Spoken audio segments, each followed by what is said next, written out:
Identifikasi masalah adalah langkah awal dan penting dalam proses pemecahan masalah dan pengambilan keputusan. Proses ini melibatkan pengenalan dan pemahaman terhadap masalah yang sedang dihadapi sebelum solusi atau keputusan dapat diambil.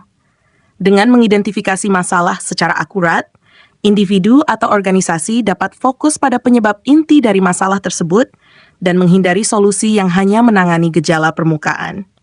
Langkah-langkah dalam identifikasi masalah. 1. Pengumpulan informasi awal. Observasi.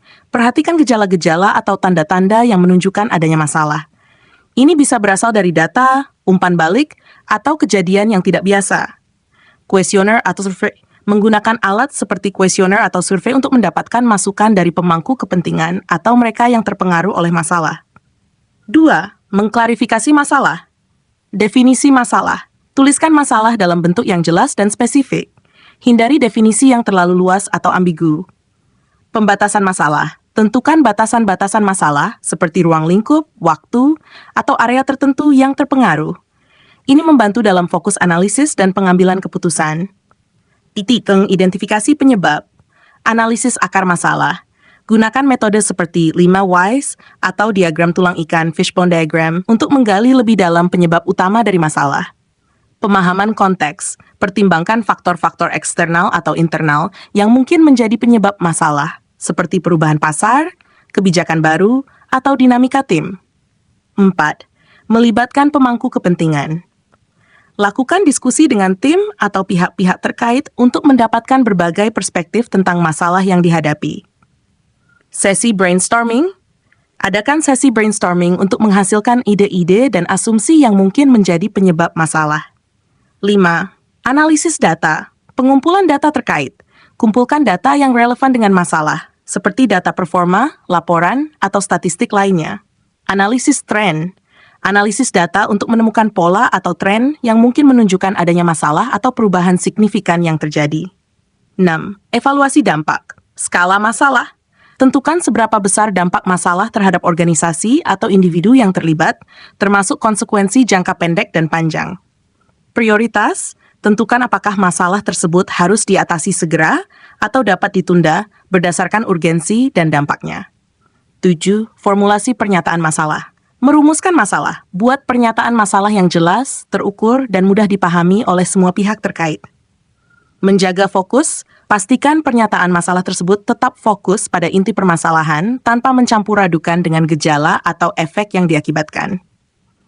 Contoh identifikasi masalah. 1. Dalam bisnis, masalah penurunan penjualan. Data penjualan menunjukkan penurunan selama 3 kuartal berturut-turut. Analisis lebih lanjut menunjukkan bahwa kompetitor baru telah memasuki pasar dengan harga yang lebih rendah dan produk serupa. Masalah kepuasan pelanggan. Umpan balik dari survei pelanggan menunjukkan peningkatan jumlah keluhan terkait layanan pelanggan. Investigasi lebih lanjut mengungkap bahwa ada masalah dalam pelatihan staf baru. 2. Dalam kehidupan pribadi, masalah keseimbangan kerja kehidupan. Seseorang merasa terus-menerus kelelahan dan stres.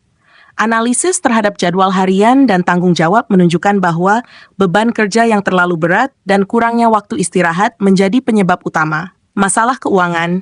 Seseorang terus-menerus kesulitan membayar tagihan tepat waktu. Setelah mengevaluasi pengeluaran, ditemukan bahwa pengeluaran untuk hiburan jauh melebihi anggaran yang telah ditetapkan. 3. Dalam pendidikan, masalah prestasi siswa. Sebuah sekolah mengalami penurunan rata-rata nilai ujian siswa. Evaluasi menunjukkan bahwa ada perubahan dalam kurikulum yang tidak sepenuhnya dipahami oleh guru dan siswa. Masalah kedisiplinan, meningkatnya insiden keterlambatan dan absensi siswa. Investigasi lebih lanjut menunjukkan bahwa masalah ini berkaitan dengan perubahan jadwal sekolah yang tidak sesuai dengan pola tidur siswa. Pentingnya identifikasi masalah yang tepat. Identifikasi masalah yang tepat sangat penting, karena jika masalah tidak diidentifikasi dengan benar, upaya pemecahan masalah mungkin tidak efektif atau malah memperburuk situasi. Kesalahan dalam identifikasi masalah dapat mengarah pada pemborosan sumber daya, ketidakpuasan pemangku kepentingan, dan hilangnya kesempatan untuk memperbaiki keadaan secara signifikan. Kesimpulan, identifikasi masalah adalah tahap awal yang sangat penting dalam proses pemecahan masalah dan pengambilan keputusan. Melalui pendekatan yang sistematis dengan menggunakan alat dan teknik yang tepat, masalah dapat diidentifikasi secara akurat yang memungkinkan solusi yang lebih efektif dan tepat sasaran. Identifikasi yang baik membutuhkan observasi, analisis data, dan seringkali melibatkan berbagai pihak untuk mendapatkan gambaran yang menyeluruh dan mendalam tentang masalah yang dihadapi. Demikian, semoga bermanfaat.